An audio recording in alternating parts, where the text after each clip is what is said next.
Take a deep breath in through the nose. And as you exhale, let out a sigh. And take a moment to notice how you feel after that nice deep breath. There's a saying I use in class all the time. When you change the way you breathe, you can change the way you feel.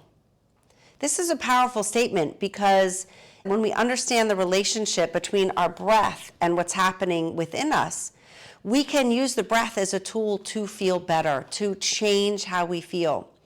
I'm Krista Oakes. It's Monday, and that means it's time for your Mindful Monday. Each week, I like to offer you a tip or an inspiration for living a mindful life. And this week, I encourage you to begin to notice the relationship between your breath and how you feel. You can try to notice when you're feeling anxious that your breath is probably more shallow and fast.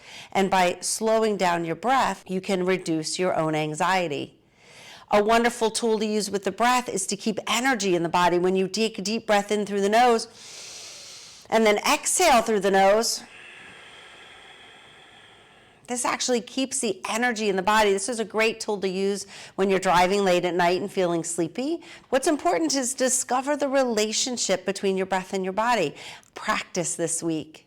When you change the way you breathe, you can change the way you feel. Namaste.